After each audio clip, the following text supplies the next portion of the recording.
आप सभी जानते हो डायनासोर एक प्रजाति हुआ करती थी जो आज धरती से विलुप्त हो चुकी है।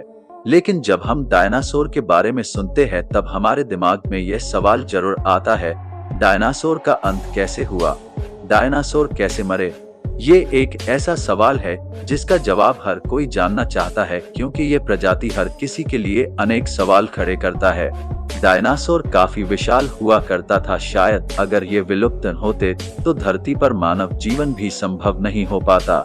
हालांकि आज तक किसी ने डायनासोर को नहीं देखा और जितने भी तथ्य इस प्रजाति के बारे में दिए गए हैं, सभी अनुमान और अवशेष के तौर पर दिए गए हैं। जब डायनासोर का युग हुआ करता था उस समय मानव जाति इस धरती पर अस्तित्व में ही नहीं थे।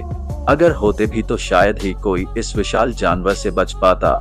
ऐसे ही बहुत से बातें अब हम जानने वाले हैं, तो चलिए जानते हैं डायनासोर का अंत कैसे हुआ।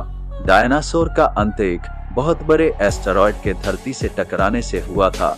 एक बात जो बीबीसी डॉक्यूमेंट्री में सामने आई है कि अगर ये एस्टेरॉयड धरती से 30 सेकंड पहले या 30 सेकंड बाद भी टकराते तो डायनासोर शायद खत्म ही नहीं होते और ये एस्टेरॉयड अटलांटिक या प्रशांत महासागर के गहरे पानी में गिरता।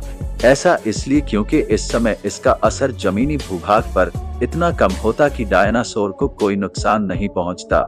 ये एस्टेरॉयड मेक्सिको के युकटॉन प्रायद्वीप से टकराया था, जिस वजह से उस जगह 111 मील चौड़ा और 20 मील गहरा गड्ढा बन गया था। जब वैज्ञानिकों द्वारा इस गड्ढे की जांच हुई तो वहां की चट्टान में सल्फर कंपाउंड पाया गया। एस्टेरॉयड के चट्टान से टकराने के बाद ये चट्टान धूल में परिवर्तित हो गई, जिससे हवा में धूल का बादल बन गया था। इसके परिणामस्वरूप पूरी धरती ठंडी हो गई और पूरे 1 दशक तक इसी स्थिति में रही। इन सभी कारणों से लगभग उस समय जितने भी जीव थे सभी की मृत्यु हो गई।